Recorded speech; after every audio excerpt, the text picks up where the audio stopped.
So this one's on co-occurring conditions, autism and co-occurring conditions. Now, I don't have a diagnosis of ADHD or dyslexia. So I'm going to be mostly asking you two about these questions, I think, because that's kind of what the focus is. But I suppose we can also just touch on generally like what co-occurring conditions kind of can be, because it includes like things like maybe anxiety or depression. And I think as well, when there's co-occurring conditions, it can be really hard to separate them from an autism diagnosis and like where they interact. So I guess we'll unpack that a little bit as well, if that sounds good. I'm Sam.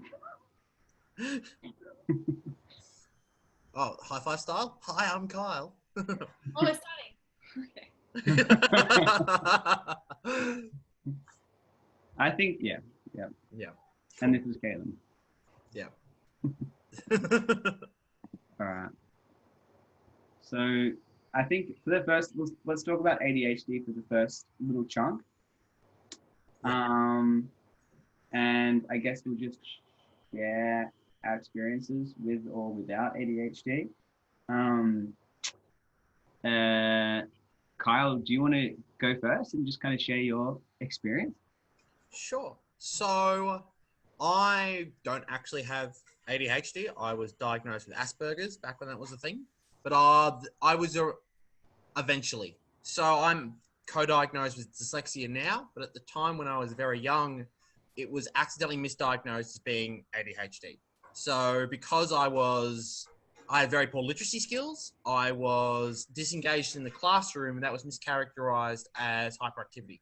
So I was diagnosed with ADHD at about 6 and was put on some pretty strong behavior medication to deal with that, and just sort of handballed at my school, and nothing just seemed to work. My literacy stayed very, very poor because I wasn't diagnosed with dyslexia, so they had no idea I couldn't read. And it continued to get worse and worse, and I continued to get more and more disengaged with school. And because, I was on Ritalin, it's not like I could be outwardly hyperactive. My scores just sucked. So at about 14, my mum, on her wit's end, went and got me re-diagnosed, and that's when we discovered that it wasn't ADHD, it was in fact dyslexia. So but now I mentor kids with ADHD, and seeing them, it's very different. I can empathize, but at the same time, it's a very different struggle, because it's, for a lot of the ones I work with, they want to be able to engage, and they want to be able to sit down in school because they're all super clever. They just have a lot of trouble staying on task or developing the routines they need to be in a very formal school structure. But if you get them outside doing something or have a very, very hands-on focused activity, they smash it out. Yeah, cool. Can I ask a question, Kyle? What was it like losing the ADHD diagnosis? It was actually a relief. So I'm an anxious person by nature. At the time this is going on, I'm in my last 6 months of my first high school, so I'm on the verge of getting expelled. I was extremely depressed. I was socially and emotionally very self-destructive. And so I was spiraling towards doing something very dumb, very quick. And so to be able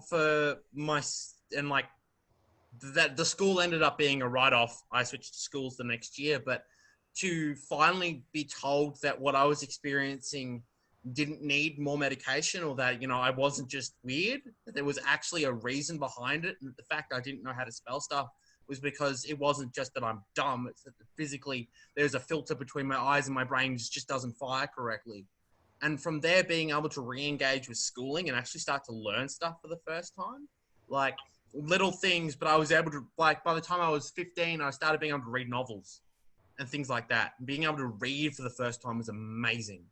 Or, being able to sit in a classroom and the teacher's writing something on the whiteboard and I actually know what she's doing. Because a lot of my teachers wouldn't actually talk about what they were writing. So if they were just sitting there writing, everyone else is looking at their paper or looking up at the board, and I'm sitting there going, nothing's happening, folks. So being able to actually start engaging in schooling was an amazing feeling. So yeah, it was a relief. Yeah, wow.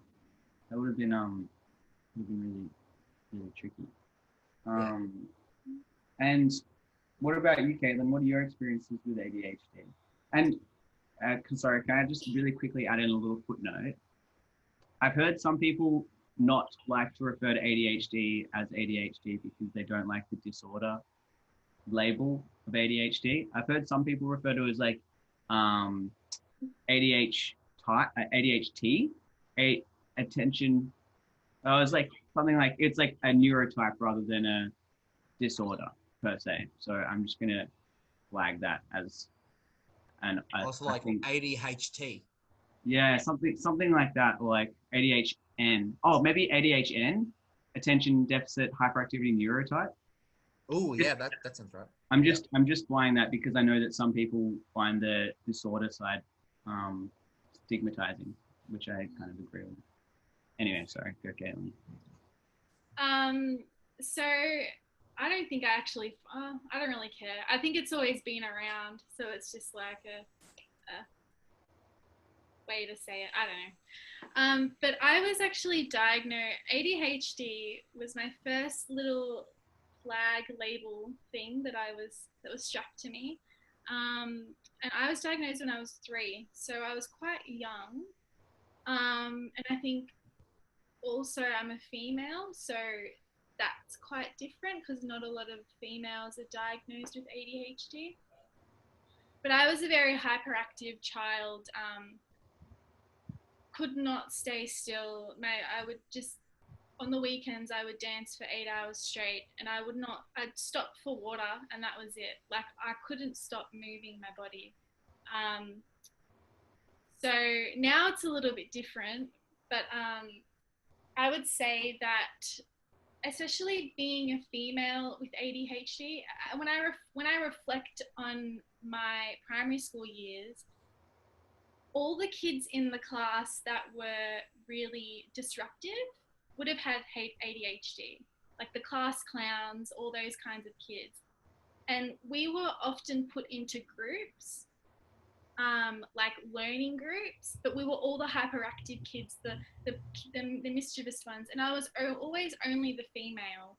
I was in that little group with like 7 dudes, and I was the only chick.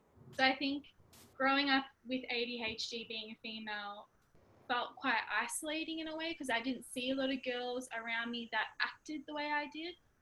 And I think having ADHD, I mean, it's the same as autistic girls too, but having ADHD really, really, really made me realize how different I was to other females.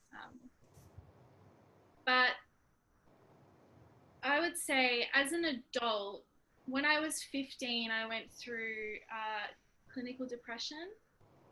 And ever since then, that hyped up physical nature that I had really died down. I still have it in me. Like I have to dance for 1 hour every night and go to the gym every day. Otherwise, I'm like, I feel jittery. But it's died down since I went through that, and also glandular fever, which I think is really interesting. No one's really given me an answer to that, but I think it's really interesting. I had something I was going to say and it slipped my mind. What was I talking about?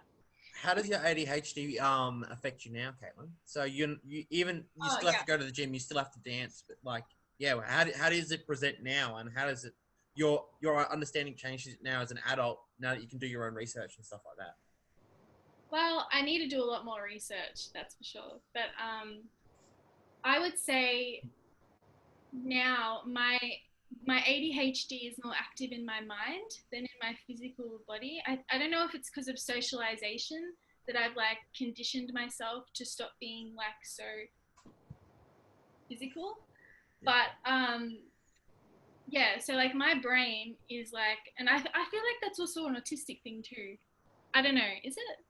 But I feel like my brain is like, just like, there's never a moment of peace, which sounds really sad, but like, it's just constantly thinking, I'm constantly looking, I'm constantly questioning, and that's a really good trait that people with ADHD have is they're very critical and question everything. It has to be logical. And I guess this is where it kind of overlaps autism and ADHD, because it is quite similar in a lot of ways.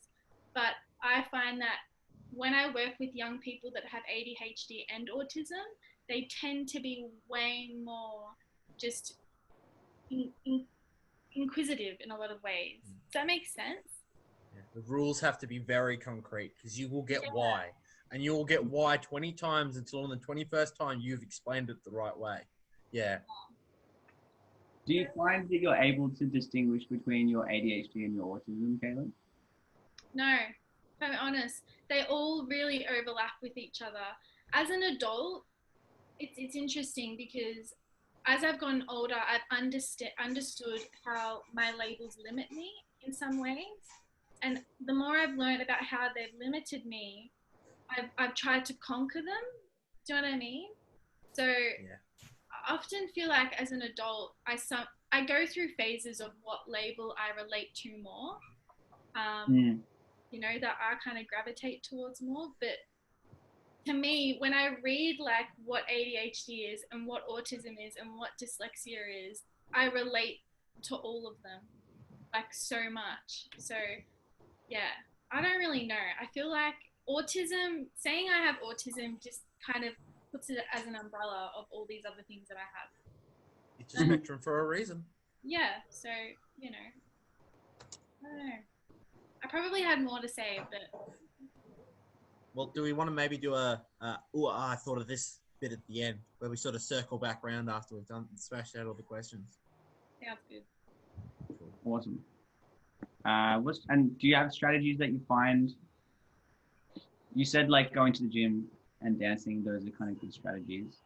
And I also I also wanted to ask, when you said you're learning more about how the labels are limiting, could you talk a bit more about that at all? Finding and like overcoming how the labels are limiting. So, for example, today I've overworked myself. And so I know my limits, and I think a trait in autism that can be quite frustrating is getting burnt out and getting like to that point where you just want to like just go in your room and scream in a pillow. So as I've gotten older, I've understood what can trigger that event. So for example, when I was a child, and I'm not exaggerating at all, but every single day there was a meltdown. Up until I was probably 14, it was like a daily occurrence. I'd be peachy in school, and then I'd come home and I'd just let it all out, and I was like Lucifer, but a fun Lucifer. You know, I just didn't.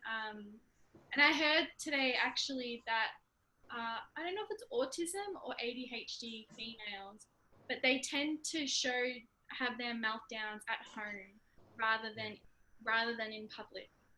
And I think that's because of the social girls tend to be more aware of their social surroundings. I was talking with a teacher's aide the other day who has a female client at a school who was asking about this because the parents were saying, basically, you know, she gets home at night and she's just a ball of energy and anger and anxiety. What's the go here, kids? And so basically, yeah, that there are a lot of research is that because girls, and because for some reason women put more emphasis on social connections than men do, and it starts earlier, you develop social survival techniques earlier, or masking. And so part of your masking behavior is don't freak out at school, don't freak out at school. Okay, I'm home, I'm safe now. Bang. And you bottle it all up, all that pressure.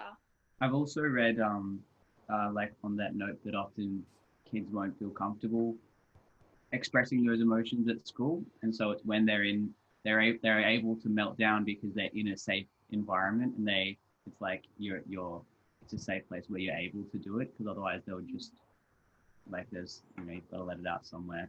And I think if you listen to a lot of people with ADHD, autism, they'll just say like when they get home and have that meltdown, it's not that they hate their parents or it's not that they hate their home. it's just that the everyday living is so overwhelming. And I don't know if it's more intense. I feel like from my experience, it was more intense as a child than as an adult. But everything was just like a brick hitting me in the face as a kid. Sort of like And what now, hey we touched on earlier, that we learn as we get older. So because everything is so new when you're a kid, like you're literally experiencing all this stuff for the first time, those emotions are so much more intense and those stimuli are so much more intense because you haven't become desensitized to them yet. So like I'm super photosensitive. I hate bright lights. Like being out and on a sunny day is but when I was a kid, I could only do it for about 5 minutes and then I start crying. Whereas now as an adult, I just put on a pair of sunnies and do all day. So yeah. Yeah, totally. And sometimes you, as a kid, you might not have the language for it, or you might not think that it's unusual that you're more sensitive to the light. You would be thinking, how come no one else is crying outside in this sunny day? Because you don't have the language to kind of verbalize it yet, which is a good thing. That I think having skills of being able to talk about this stuff is really handy, and that's why I think these is really nice. Like talking to people who've had these experiences and who can, with hindsight, describe what they were like is really like affirming for a lot of people that are probably going through it right now, who don't feel like they can talk about it. And I don't actually, if I'm being completely honest, I don't know everything, but I haven't really looked into the main differences between women, girls and boys with autism, with ADHD. But I do feel like in my limited experience, what I've observed in my experience, that the girls tend to express their impulse, because ADHD, a big part of ADHD is being impulsive and not really like thinking through, and just like maybe not having a good sense of danger or boundaries and that kind of stuff. But I feel like boys tend to express that differently to girls. Do you know what I mean? Yeah. Does that make sense? I also wonder if the physicality, like I'm sure it's different now, but like the idea that boys need to play sport and they need to be more active and they need to be more physical, and so it's kind of pushed more to them, whereas girls often it's not seen as important for them to be like doing sport. It's sort of weird. Sorry, country bumpkins perspective here. Like my clients down here as well. It's rare to find a female autistic, but doubly so out in the country because of that. And it's just like, if you do have language difficulties or you do have issues in school, it's just expected you drop out and go to a TAFE or something. So there's a whole bunch of, female autistics and maybe lesser support requirement male autistics who just sort of skate under the radar because they just, that social expectation is that it's okay to suck at school. Just go do it. So no one's actually going and getting diagnosed or asking questions why. Yeah. Whereas maybe that self-awareness that parents have in the city is what's leading to better understanding. Yeah. No, that's a really good point. I feel like when I was in high school, I was very much an average student, and it wasn't until I got to uni and I was doing stuff that I was really, really engaged in that my grades were like really, I was like, getting good grades, and I hadn't expected it because in high school I was just like totally like middle of the road, and I think it made me realize that there was lots of skills and strengths that I had that I was neglecting at school because the content wasn't interesting and wasn't engaging, and I don't think that the teachers had a good understanding of how I learned. That's why I was so distracting. And maybe part of us learning under the deficit model as well. Like we were told when you're diagnosed, my mum was basically sat down like it was a cancer diagnosis. So you're told everything your kid's not going to do, and you're given this big long list of stereotypes. So, and because you're receiving them from a doctor, you take it all to be gospel. So like as an autistic, I always assumed that I was dumb as rocks and that, school wasn't for me and that the best I could attend to was doing something super menial and something super monotonous because I was never going to achieve anything more than that. Whereas now the next generation are actually getting taught about all this, that they can achieve and to push, like what Caitlin does, to push against these stereotypes and try to find where their waterline is, as opposed to just going on this sort of stuff. Yeah. I'd like to share an anecdote that I heard from a like special ed teacher who, after working in, I think she worked in a TAFE or something, doing adult education, realized that she was autistic after ages, after working with heaps of neurodivergent people. And one thing that she noticed was like she would have classrooms and people would be getting up and pacing around, and she would be like, "That's fine. That's way if that's the way that you think." And these people would be like, "Oh, like I'm allowed to pace," and their grades would be way better, and they'd enjoy it much more for the small fact of being allowed to walk around the classroom while they're thinking, because that kinesthetic movement helps them to focus. And that's something that's so discouraged in traditional schooling.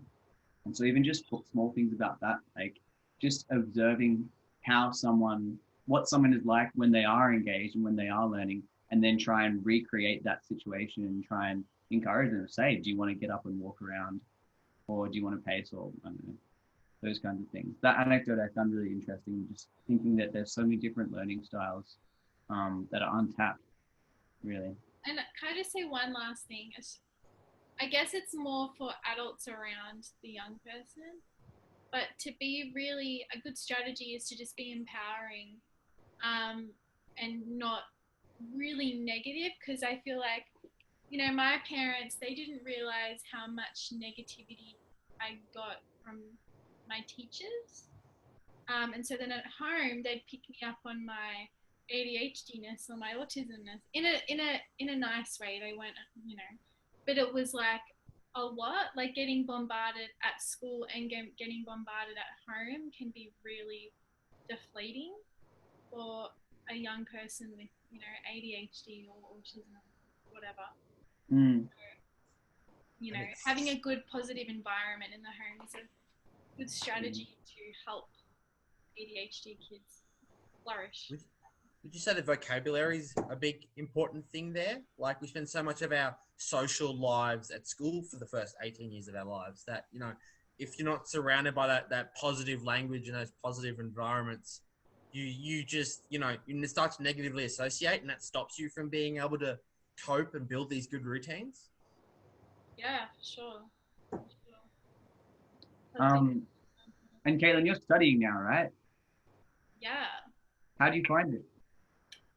I still struggle with organization, which is a big trait in people with ADHD. The distraction, getting so easily distracted. I don't learn anything in the classroom. Like, I just don't learn anything. I don't take it in. I just sit there flicking my pen, and I've forgotten to take my medication because I've got ADHD. I forget, and then I don't put it on my phone and get a reminder. So, it's, disorganization's a big problem for me at uni. And I also have, I guess, I also do have auditory processing disorder. I have all these labels. It's so frustrating. But it does link in with ADHD, that the processing needs for people with ADHD, correct me if I'm wrong, but there are a lot of problems. That's why they're often misdiagnosed with having dyslexia, because of the learning processing needs, because it is a bit of a learning difference, having ADHD. Yeah. Yeah, so that as well is quite difficult. So I think I have so many diagnoses that I just sometimes think that they've gotten it wrong, because they all kind of, I don't know. I mean, I have them. I don't know. You know what I mean? That's why they're homogenizing the diagnosis slowly. Like they've gotten rid of Asperger's. They've they've broken away ADD, which was a very blanket thing, into like several different ones. But it slowly seems like they're all smushing them back together, because everyone has so many labels now, and that it's all just, we learn a little bit differently, we communicate a little bit differently, we need a little bit of extra help. But that's so many labels now. Mm. Yeah, definitely. Have you found strategies that work, Caitlin, at uni that you use? Any hot tips? No, I just yelled out color coordinate before you. Oh, Yeah. I did that in the first semester and it worked really well. In the second semester, I forgot. So just color coordinating everything has been really helpful to me. And also at university, I have this thing called a learning access plan. which is for people with like differences. You could have depression or anxiety or a disability that limits your work. So I use my learning access plan to get extensions easily or get extra support and stuff like that. So don't be, I mean, I don't know who's watching this, but if you're starting uni or even in high school or primary school, like don't be embarrassed to ask for help. Yeah, I use it's called something similar. And I was too embarrassed to get it for a while, but when I did finally get it, it's so helpful. Like just getting extensions on assignments and just being able to like message your tutor or your lecturer, and they just give you that little bit of extra support. And I think they're legally obliged to as well. Yeah, I can guarantee you, if I didn't have that as an option, I don't think I'd be able to get stuff done at uni. I definitely wouldn't be working at all. Like uni would have to be my full time thing. It would be just so hard. So, killer true. Cool. All right, I'm going to jump to this next slide. Now, dyslexia. I'm going to ask you both, like, what dyslexia, like, what it means to you, or how you experience it. And if you think of it as distinct from your autism diagnosis as well, and any other co-occurring things. You can go first, Carl. I've just been talking a lot. No, it's cool. Talking's good. For me, my dyslexia is it's not necessarily a hurdle, more like a speed bump.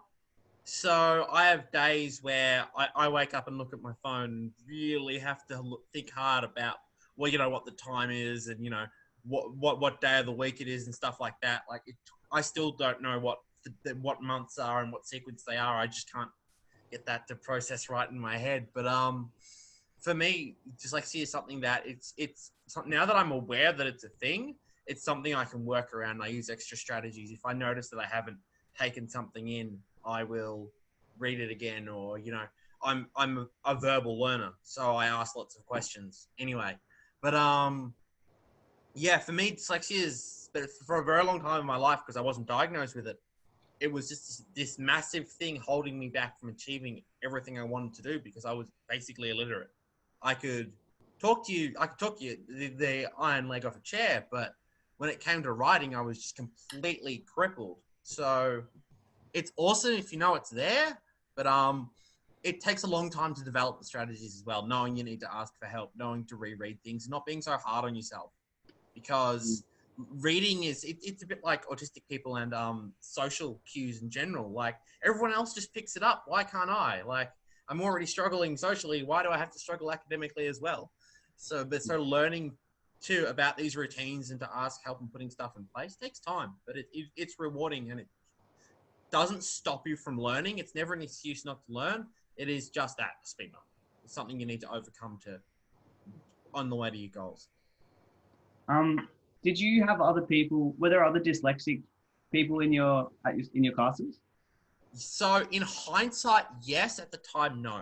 So in my primary school, they would sort of place us. Actually, it was say with my first high school, they would place us in 3 different groups.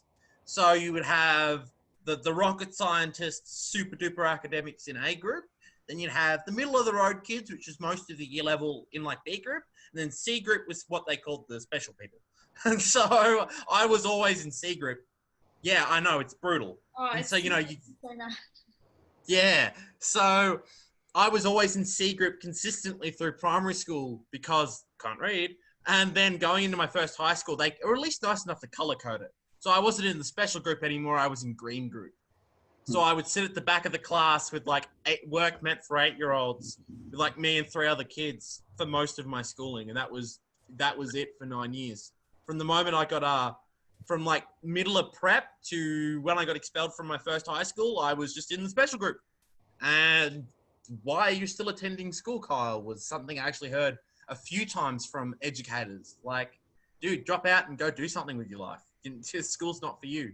So yeah, it was a little brutal. But going to my second high school, yeah, there was people in my class. I was because I came in already diagnosed and with a red mark against my, with a red mark on my permanent file, the school was about re-engagement first because they originally thought I was violent.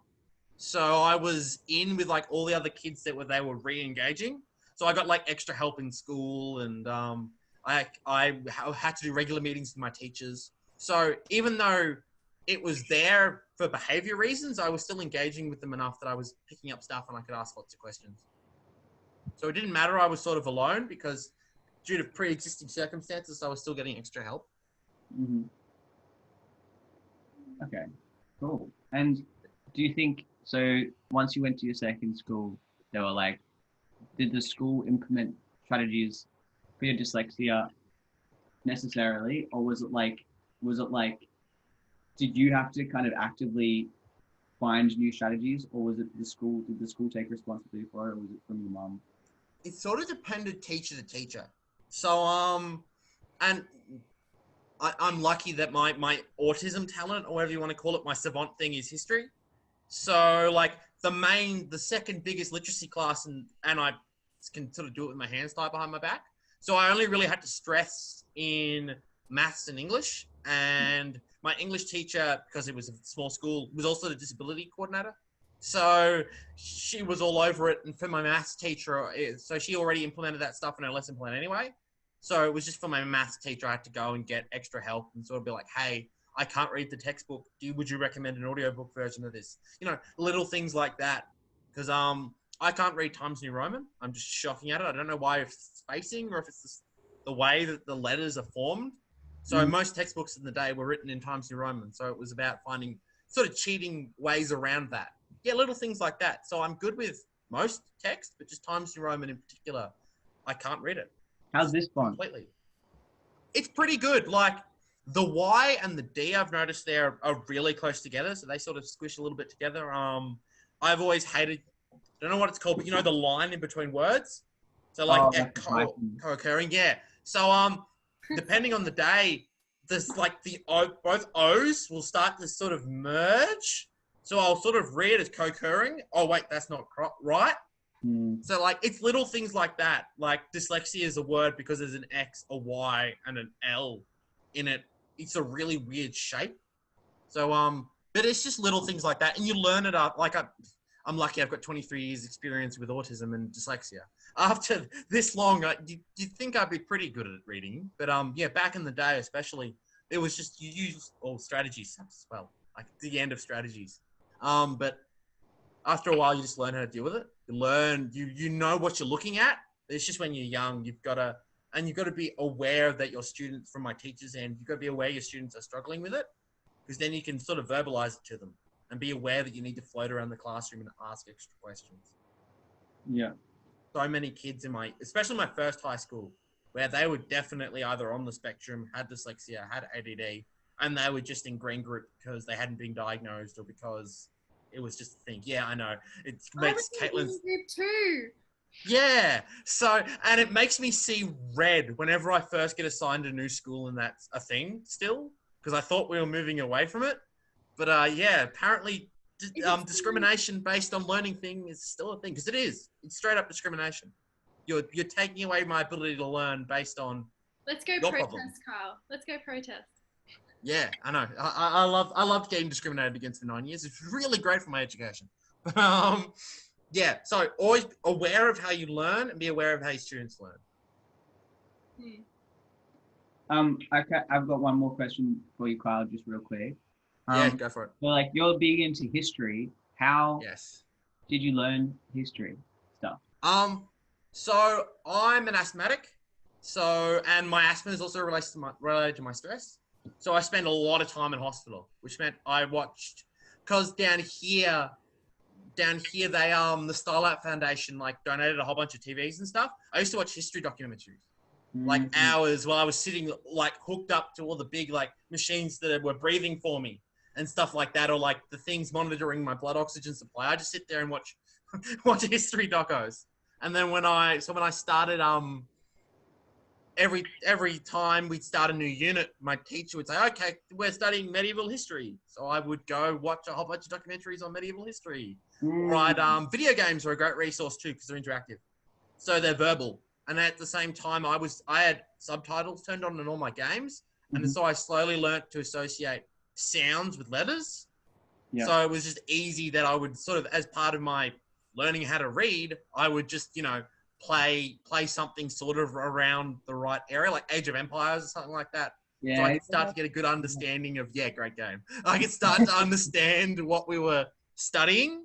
So for me, it's a lot of verbal processing. Yeah. And then, sort of cheating around it. And then when it came to tests, I just, I'd wing it. And it got better as I got older, because English language is awesome once you get the words keep getting repeated. There's a whole bunch of words that get repeated over and over again. So you just learn what they look like and you're set. Yeah, totally. And I think that was, it would have been probably just before YouTube really took off, hey? So YouTube started in 2006 and wasn't really big until I was in like year 10. Yeah. So I did, the first 11 years of school, just sort of like, documentaries, Blockbuster. Blockbuster was my friend. So, just whatever I could get my hands on, just the History Channel. Used to watch the History Channel religiously. Just any way I could learn history, I would, consume it. Yeah. I find YouTube super handy for when I'm studying psych stuff. Like I'll often try and read papers and stuff, and then I'll get a bit annoyed and I'll go on YouTube and just like see what videos are around. Sometimes it's lectures or sometimes it's animations, and they're just really helpful at like solidifying that information. And it's amazing in the streaming age. For clients now, I recommend Netflix because or anything like that. I know that Discovery has their own streaming service with just a whole bunch of docos and stuff like that. So for people who struggle with that sort of things, there is definitely ways around it, as well as communicating with the teacher. I've found that unless it's a school where the teachers are rotated regularly, they're teaching what they love to teach. So if you get talking to them about it, they will like talk to you about trigonometry or World War I history or Shakespeare. They'll talk all day about it. So you can get them talking. You can learn just by communicating with your teacher, and it's a great way for building relationships with staff by talking to them about what they're teaching you. Yeah, totally. Cool. All right, Caitlin, would you like to talk a bit about your experience with dyslexia and how you distinguish it, I guess, from the autism and ADHD, if you can?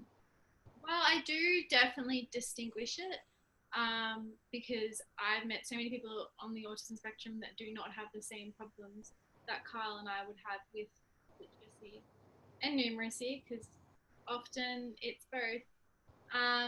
But no, I always struggled with reading and writing. It was never a natural thing for me. It was something that just seemed so illogical and didn't make any sense. So, and I don't think that's necessarily a fault. I don't necessarily think it's a fault of the kids. I think it's a fault of how we teach English. We don't teach it phonetically. So I'll get to that bit later because that's a rant. But no, I remember growing up constantly saying, I'm in the dumb group of everything. I want to be in blue group with all the smart kids. Why I'm in the dumb group? And I think that school definitely dumbed me down, especially primary school. I hate saying the word dumb, but in the sense that kids aren't stupid. They know what these groups represent. The kids call the green group the dumb group. They know. And they take that in. And for the kids that are in the dumb group, it's a horrible feeling. And it reinforces bad behavior. Yeah, I remember, this is maths, but I remember every I don't know, Thursday or Friday we do these flashcards things, and you'd have to get up in front of the whole class and do flashcards, like with like multiplication or division or addition. And I'd go out in addition. I'd be using my fingers, and I before I left home, I'd be trying to memorize all this, all these multiplications and stuff. But I was just memorizing it, trying to memorize. I wasn't actually learning it. And I just would go to school with all this anxiety and just feel just ashamed that I wouldn't be able to do what the other kids could do, and then I'd come home and have a meltdown. So a lot of the meltdowns at home were actually triggered by the way that the school is set up. You know, I remember one of my teachers. I think I probably told you guys this. I remember one of my teachers. She'd give me like everyone in the class would have a white book of like a quiz, and I was the only kid that had a brown book. And in my brown book, it was just full of like things that I wasn't up to. Like it was a prep level, and I was in year 4. But she'd do it deliberately. You know what I mean? Like school just wasn't conscious of my level, and I think that's common for a lot of kids with labels. But I didn't really learn how to read very well until my mum came across this thing called the SRA reading program. And every day for probably, I reckon, 5 to 6 years, I'd come home after school for an hour and do this thing called the reading program. And it was all about phonetics and phonics, and it's how every kid should be taught English. And so that's how I learned how to read and write, was through my mum doing that program with me. And if she never did that program, I probably wouldn't be at university today. So that program was a lifesaver for me. Did you enjoy the program? Nope. That's probably one of the reasons I had a meltdown every day. I hated it. And my mum pushed through it. You know, she'd be copying it. It's easy for her to be like, oh, we just won't do it anymore. But she didn't. She knew that I had to do that.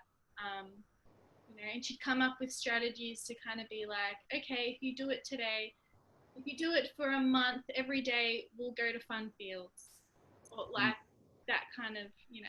And it did work, but it didn't work because I was mad. Is there anything that you would say to teachers now with teaching students like similar to you? Is there any advice you would give them specifically? Go to the education department and tell them to rewrite how they teach English. No, I just think it's just such a gap. But no, I just think asking the kids who struggle how you feel, what do you want, what do you need, instead of just coming to them and just telling them what they need to do and what they're not doing right, and, you know, picking out their differences in front of the whole class. You know, I think, yeah, but it's hard. I just think the way English is taught is just not how it should be taught. It's fairly brutal as well, like for my same with maths. So every other kids in the other groups would be up the front of the room, and they'd be learning something similar, and then the kids who were in the specialist group would be down the back. And so the teacher would be having to teach 2 lesson plans basically at once. So it would devolve into he'd teach everyone at the front, go around and say hi, and then he'd come around to us for like 30 seconds, make sure that we were at least looking like we were working, then he'd disappear again. So we were entirely on our own for entire lessons at a time. And when you don't even know how you learn, how are you supposed to teach yourself? Yeah. So maybe less breaking away of kids and more figuring out how to do multi-teaching. So for instance, if you're writing something on the board, verbalizing it as well is a super easy trick for kids who don't learn verbally, or in the case of English, yeah, if you've got to make the whole class. So what we used to do at my second high school was when we had to read Shakespeare or whatever the book was, Peeling the Onion, we would read it as a class. So each kid would take turns reading like a line or two. And then you know, it would be, so we'd all be sounding out words together and all be reading with our fingers and stuff like that. So if little Kyle was still struggling with reading, that's fine, because we're all struggling to read the book together. So there was less public shaming there when you'd come in and you hadn't read the chapter from the night before, because you just didn't have to do it. We'd all read the book as a group. We'd all be at the same point as a group. Yeah. So little things like that. We did things like that in primary school, but I was always way behind. So when there had to be public reading, I would be calculating on the big book of what part I would have to read. and just read it, because I was petrified I'd get it wrong and just everyone would laugh at me.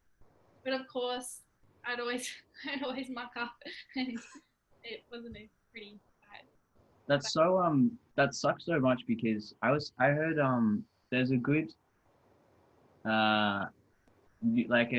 she's autistic and she does like a Facebook channel, and she talks about, she's a neurologic music therapist, and she talks heaps about brain care and stuff, and she does lots of videos about like how to take care of your brain and how all behavior is communication. And one thing that she said which really stuck with me was that if you're angry or anxious or depressed, your capacity to learn is just like so much lower. Like you pretty much can't learn if you're angry or anxious or depressed. And so I feel like one of the first priorities of anyone that's kind of coming to school habitually, like consistently coming to school feeling any of those things, it's like you got to target those feelings and make the person feel comfortable before you can even think about them actually being able to learn.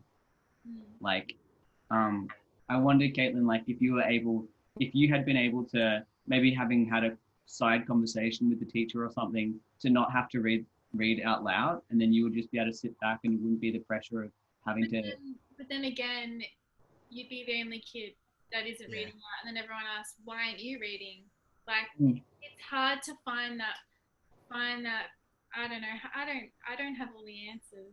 Do you think, I feel like I'm a big fan of like just asking the student as well. Like, I wonder if the teacher had asked you and had a chat to you about what you would like to do.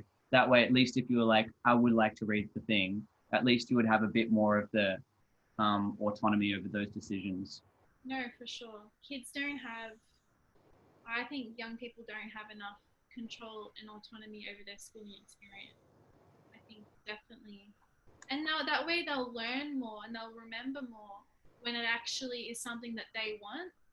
You know, you'd be in front of a class telling kids and teaching kids, but if you don't link it to make sense to their life and why it's important, they're not going to remember it.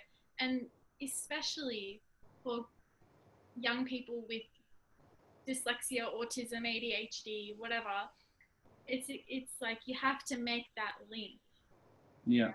And that's not done enough. But the other thing I wanted to mention was, well, as an adult, one thing I've noticed is that I really have to continue writing constantly. So if I have a 2-month break, I'll go back a year. And I'm sure you can relate, Carl. Like, you really just have to keep working at it. But I have. Yeah. The school break, when we're not doing lesson plans, I basically have to do word drills every day, or otherwise my project managers get lesson plans for the term 1 and they're basically incoherent. So like, it's not like riding a bike. My handwriting I used to have beautiful handwriting in year 12 when I was doing school every day. And now my handwriting is shocking because I just stopped doing it. So yeah, you got to drill. Otherwise, yeah. And because this is going out to parents, I'm fairly sure. As a parent, yeah, finding that mixture between knowing when to wave the white flag and knowing when to be like Caitlin's mum and just keep drilling it in, because so much learning can be done at home when it's a safe environment, when they don't have those anxieties and those depressions. So doing a little bit of me and my mum used to fight over reading every night, so I'm not a big proponent of making kids read at home, but doing little things like letters of the day, or maybe reading a paragraph, or doing these little things throughout the night just to encourage learning, or, you know, having to write on a whiteboard during dinner or something. Like, little things you can do to keep the kid engaged so that they are actually still learning something, because it snowballs. If you don't get diagnosed early and you don't get picked up early, then it just gets worse and worse and worse the more time goes on and these skills aren't picked up. You shouldn't have to get to 14, 15 and having to be learned to read with preppies or stuff like that. There's a link between autism and genetics. I have a lot of parents who have gone back to school now and are really struggling because they're having to learn this stuff in their 30s, 40s, and 50s. So the earlier you can get engaged with this stuff, the better you're going to have, the happier you're going to be, the more successful you're going to be in life. Awesome. the last thing I wanted to mention was recently last year I discovered, before I started uni last year, because I started uni last year, I went to I can't say this word, optometrist. Optometrist. I can't say it. I still can't say it, but there you go. It's okay. Yeah. And I finally communicated to her how when I read, the words vibrate. When I was little, they'd move, but like as an adult, they just kind of like are constantly pulsating, and they don't stay still. And she knows I have dyslexia. She's actually a behavioral optometrist that I've gone to since I was a kid. And she looked at me and she got out a book, and then she put this thing over the top of it, which was a colored overlay. And I started to cry because the words weren't moving for the first time in my life. And I've found out how much of actually a problem that is in this community, and people don't even realize that they have it. Some will be worse than the others, but I read a stat that 79% of autistic kids when using colored overlays, they find a 5% increase in their reading speeds or something. Wow. Which you can fact check me, but that's what I found, and it's really, really common. It's not just a dyslexic thing. Like anyone with any sort of neurodiversity, don't even have to. It's just a really common thing that can be solved by cellophane. I can attest. I've heard lots of people who've said that they get it's a thing called there's something called Erlands, yeah. And it's kind of like, I don't think it's that well researched yet. And so like lots of the community like it's not a thing, and then some people like it is a thing. But regardless of whatever, a lot of people I've heard get glasses that have a color film, and it just helps them to concentrate better, do more computer work, focus more, read better. I think they're called Erlands glasses. It's Erland. It's been around, I think, for like 30 years. That's what people are gonna Google it, and it's gonna be like 10 years, and that's gonna be embarrassing. No, I think you're right. I'm pretty sure. Yeah, about 30 years. But I feel like it'd be really common. And I mean, the research that I've seen, I don't know. So, yeah. And there's no magic bullet. Like, we go over strategies tonight, and there is no magic bullet. But just sort of throw stuff against the wall until it sticks. Try colored lenses, do different reading exercises, do all this kind of stuff, because something will stick. Yeah. As someone who's not dyslexic, I also find like I find depending on how drained I am will affect how much I read. Like I like to read quite a lot, but I will use different tactics. So, like sometimes I'll be able to just read a book like just normal and it's fine. And then other times I can't concentrate at all, and so I'll use like a piece of paper to like guide down, to like go down each line. And I have to use that, and it's way, way more helpful. And I'll use that for a while until maybe I'm like warmed up or something, and then I can go away. And then there's other times when that's not helpful, and I just can't read. Like the reading, it just doesn't happen. I feel like. You reckon that's part of your autism diagnosis, maybe around overstimulation? Like there's so many words on the page and your brain's reading them all at once that you can't differentiate? I think so. And I think often,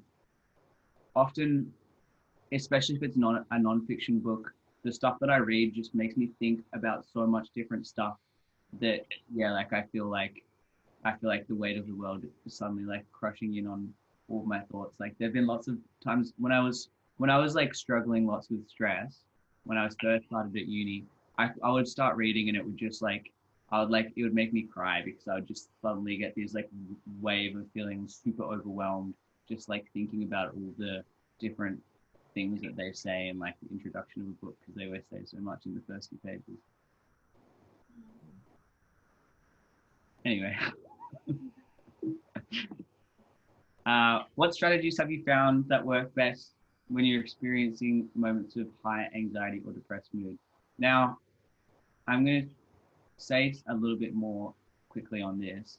Like, we haven't specifically spoken about co-occurring like depression or anxiety, but from what I've seen from most people like that I work with, the majority of autistic people that I work with also have a co-occurring diagnosis of anxiety.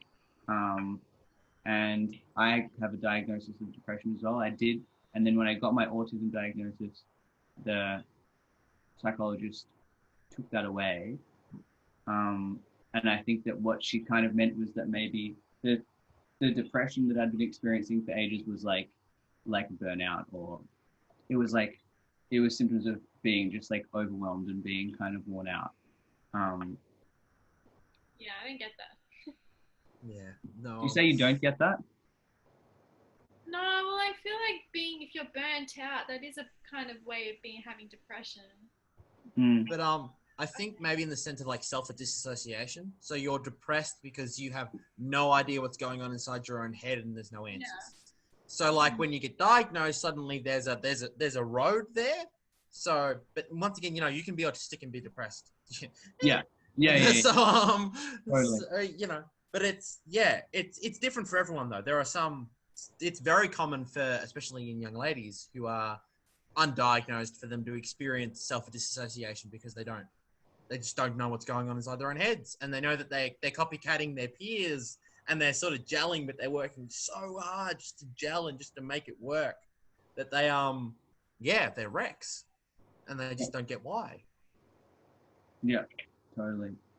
I think strategies that I very much prioritize, like I do a lot of self-care, and I have a lot of kind of strategies, and I pay really close attention to my moods.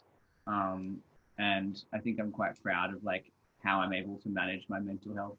I think these days that's like prioritizing sleep, prioritizing exercise, prioritizing having downtime, like making sure that I'm like scheduling downtime and stuff that I can just like chill out to, and I don't have to like think or anything. And like really closely monitoring if my sleep pattern's a little bit off. Like I often know that if I'm getting a bit burnt out, if I really struggle to get to sleep, sometimes it will take if it takes ages, like over an hour, and I have to kind of put on an audio book, or I have to like get up and move around for a bit and then try and go to bed again, I know that there's something a bit awry, and then I will take extra steps, whether it's canceling plans or making plans with friends, or doing something kind of different just to really like nip it in the bud. And that just comes through trial and error, I think, personally. What about you two? Trial? Actually, you know what, Caitlin, why don't you take this one first? Well, I had a really interesting life with anxiety and depression. I got diagnosed with depression at 9, quite young, but that was more because of like just a couple of personal things, but like really just being like overwhelmed with my existence. And when I was 14, 15, I had clinical depression. And if I'm being completely honest, the thing that got me out of clinical depression was science, was space, more specifically space. Cool. I remember like learning about, like hearing a fact about space, and like a light went off in my brain. And I just realized, like, after like, I don't know, it didn't cure my depression. Well, it did in a way, because I didn't get out of depression until I was like 19. But like the clinical stage, like it just like instantly made me realize how small I am.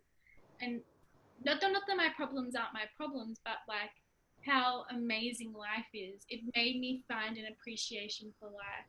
And I've had conversations with a lot of people. When I say a lot, I mean like 5.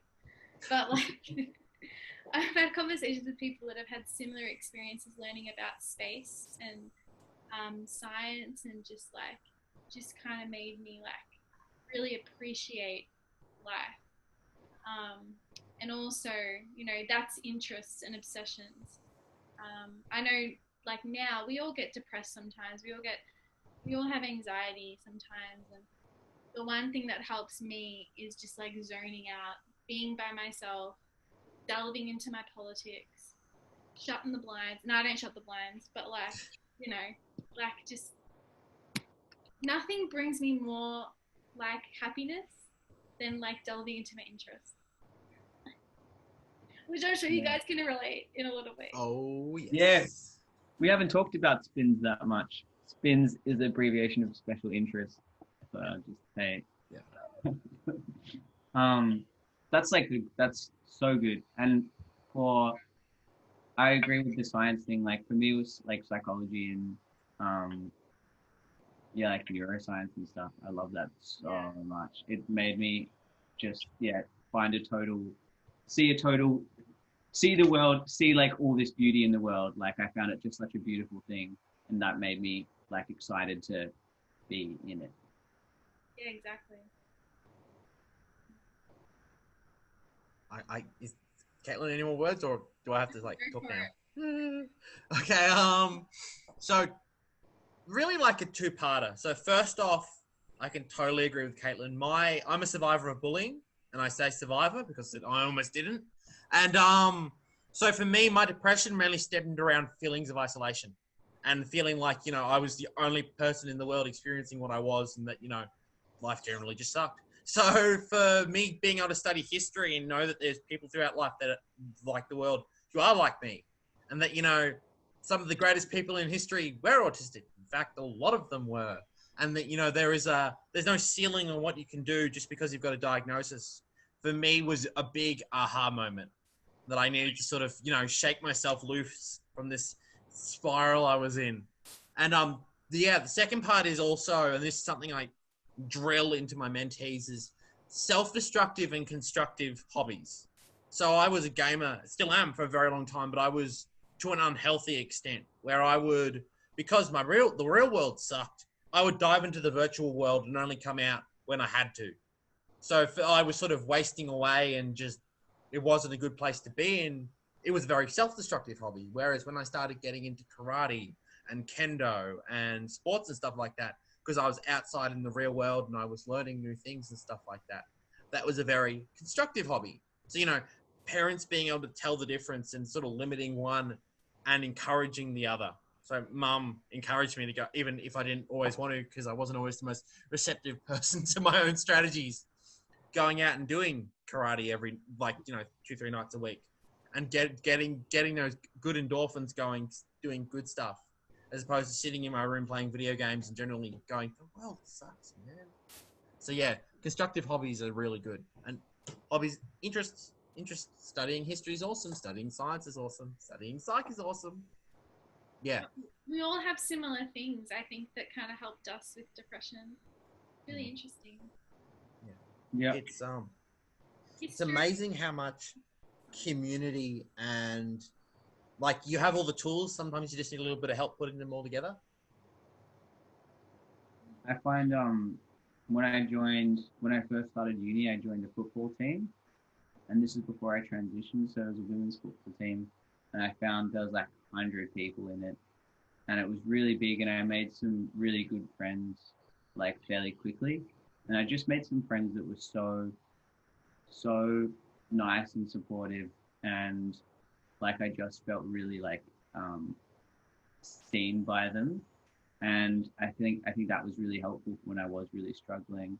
There was a couple of times when I'd be really down, and then they would like just like really, I don't know, stick by me and help me kind of lift me up again. And I think that was something that I didn't have so much in high school. Like it wasn't until I got to uni and started seeking out my own interest and seeking out my own kind of group, and finding a community like that is just like so nice. And I've got friends now, just like, you know, like I feel like I've got like a few really, really good friends just like scattered around that I can hang out with, and I know I can just talk to them about anything, and it's always nice. And I think that that's like, I find socializing totally exhausting, but there's some people, when you find someone who's not exhausting to hang out with, it's so gold.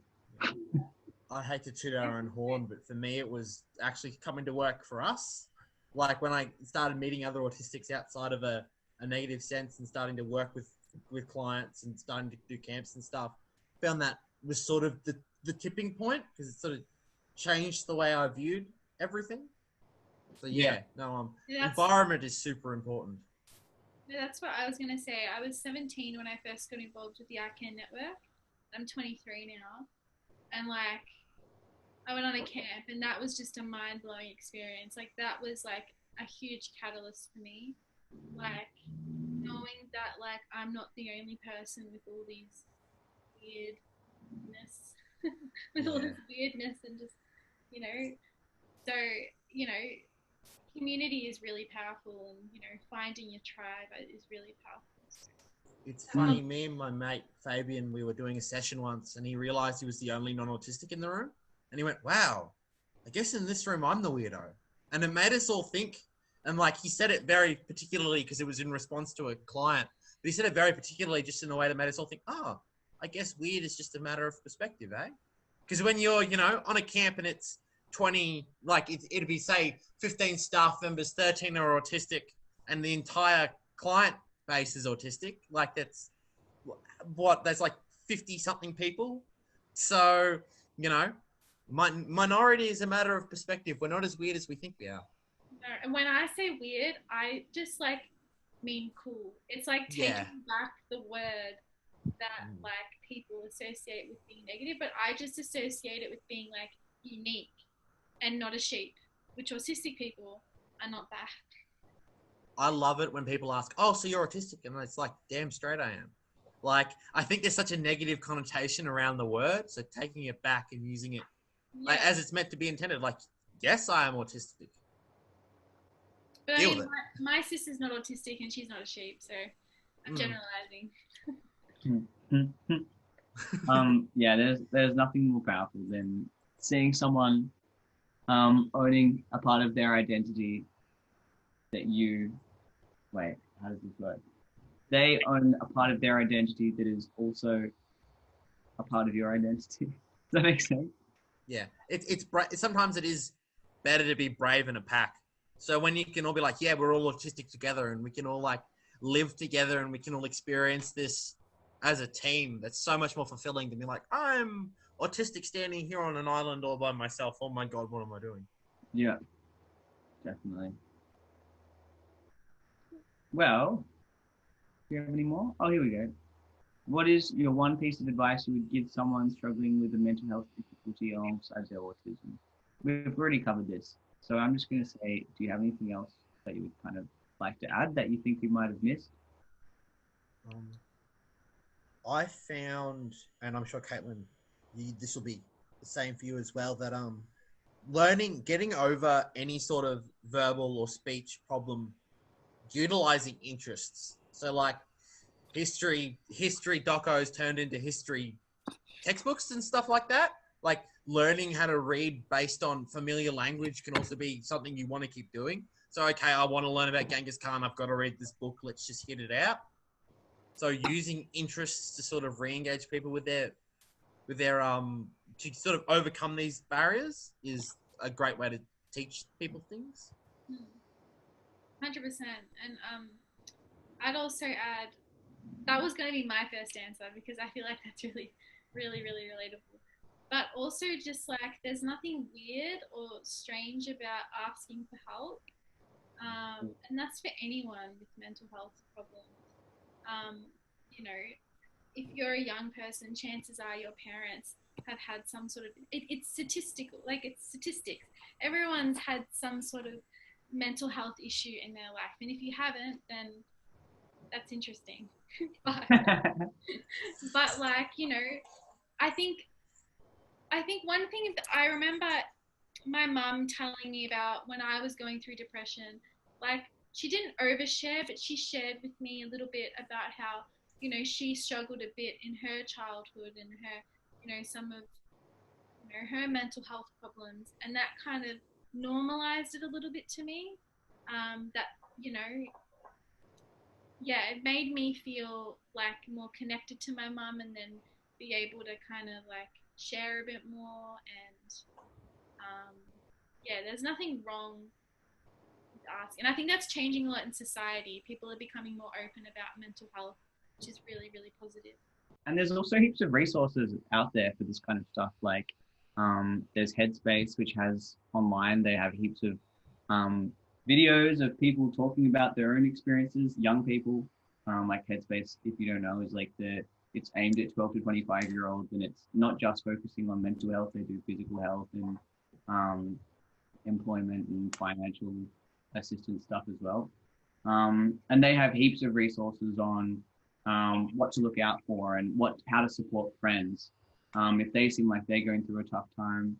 There's another organization called BATYR, BATYR, and they are doing they do school talks in primary schools and high schools, and they have people with lived experience of mental health who go and share their stories in a really safe way. And I think that there's initiatives like that are really, really promoting this idea of finding safe ways to talk about it and learning the language of how to talk about it, and, you know, smash the stigma of mental health stigma. So, cool. Should we finish this? Yeah. See you later. See ya. All right, bye guys.